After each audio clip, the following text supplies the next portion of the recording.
Hey there, welcome back to day 7 of Advent of Tess. Today we are going to build on what we learned in days 5 and 6 and use both closed and open hexagons in the same tessellation. We're going to start from the same base as day 5 with a closed hexagon in the center and closed triangles at tube pleat spacing around it. And then we're going to put open hexagons around those. So let's jump on in.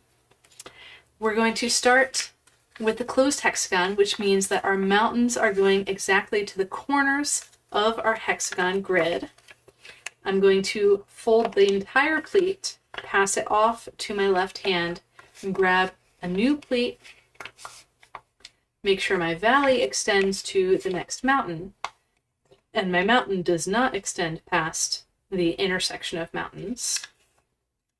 Pass that off to my left, and continue around, passing pleats to my other hand as I fold them to keep them secure. And now I'm not holding these pleats here, but my hand is gently keeping them in place on the back. So I don't have pleats popping open on me as I go around. And so I'm making it all the way around. And I've got my open hexagon tower, so to speak, and I will put my finger in the middle and grab it, wrench it around. Looks kind of nasty to start, but I'll start smoothing things out, making sure that everything is in place. I flip over and I've got a bit of a snarl there, so I'll open up at that pleat, run my bone folder, make sure that valley fold is truly on the grid line. And from there, I'll smooth out my twist and check back, no issues. So from here, we're going to be putting closed triangle twists on the back at tube pleat spacing. So I'll flip over, and again, I don't care how I flip because each of my pleats is exactly the same. And I will find my grid intersection.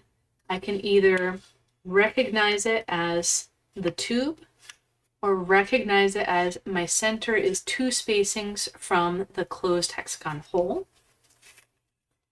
And I will set up and squash that twist.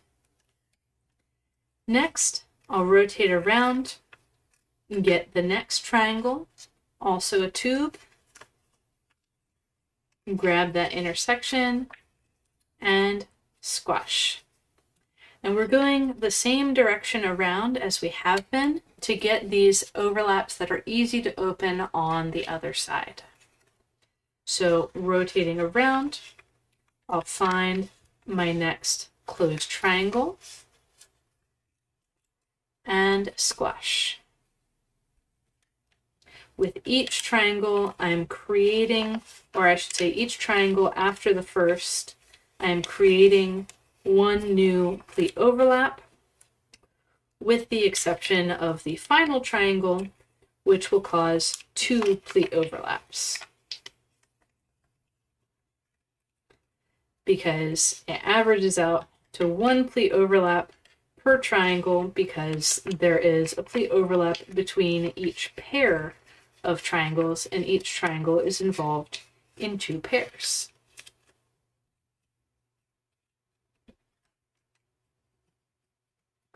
That was fast, and you probably want to pause me for a bit before you flip over and continue folding.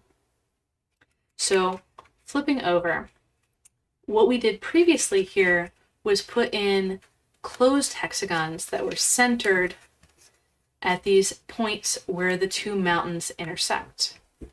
But what we want to do now is see that at the intersection of these 2 mountains, there is a 120-degree angle that's sitting on top of the overlap. And it's important that we pick the one sitting on top of the overlap and not the one under the overlap, because our valley folds need to come out around the twist rather than into the center. And once I've identified which hexagon I'm folding around, then I can add a new pleat here, a new pleat here, and we're actually only going to get a partial open hexagon here, which is in some respects easier, in some respects harder, but we have fewer pleats to find. And also, we don't have to deal with any of the pleat overlaps at the edges that were giving us partial triangles earlier. So I can go ahead and short circuit this process by saying, oh, I need a tube between these two twists. This is going to put my next mountain here, and the open hexagon just unfolds. So that was, I've got my mountain, I've got my next valley, and then the next mountain will be one spacing out from the valley. And I'm only holding one grid spacing of this mountain firmly closed.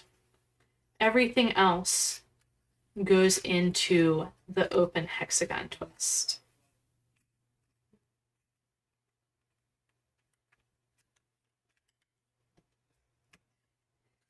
Then I can do the same thing for the neighboring pleat overlap. And again, I want to open out that pleat intersection before I start squashing.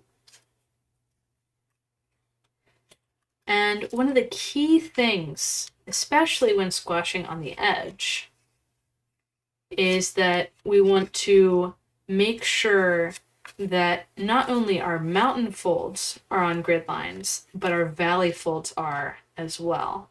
And that's harder to see because they're tucked under the mountain folds. But the really important thing here is that, for example, this valley fold is on a grid line. And that'll really help the whole thing come together. And so I'll go around, keep working on these. They're all exactly the same move.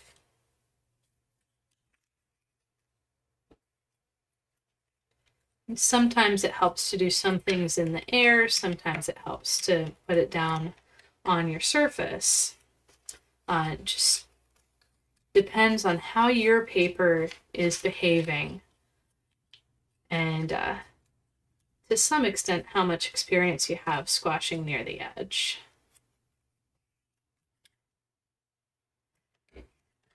And I can say that for the remainder of Advent of Tess, there's going to be twists that are close to the edge, but they're never going to be partial at the edge again after today. Tomorrow's will have the same kind of closed hexagon twists that are half hanging off, but you still get the whole closed hexagon. But other than that, the rest of Advent of Tess will have whole twists, not partial. So here we're around to the pleat and overlap that is harder to open on this side. And so I'm going to need to pop that open first before I can set up anything else with this open hexagon.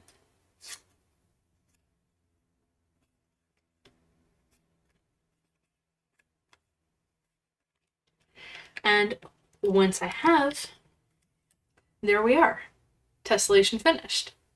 And you might be wondering, okay, but how would I do this on a bigger grid? Because this isn't alternation, it's not clusters that we saw completed. We don't even see a full repeat of this. How do I repeat this? Well, we use closed triangles throughout, and we're always alternating between a hexagon, and a triangle. Or in this case, a hexagon and a closed triangle. So where these two pleats intersect, you're going to need closed triangles on the back to match these closed triangles. The difference is going to be that these open hexagons are in positions of threefold rotational symmetry, not sixfold rotational symmetry like the central hexagon here. And so, well, you can even see here that it's not in a position of sixfold rotational symmetry, because if it was, then this would be the same as this, and they are not. But this is the same as this, and they will be the same as the third one, equally spaced, which means that three closed hexagons, equally spaced, will also be there.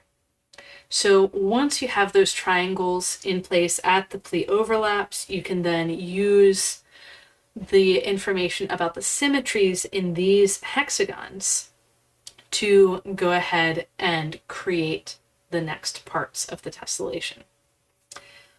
This is something that I just figured out about a year ago, and there's a huge range of possibilities to explore.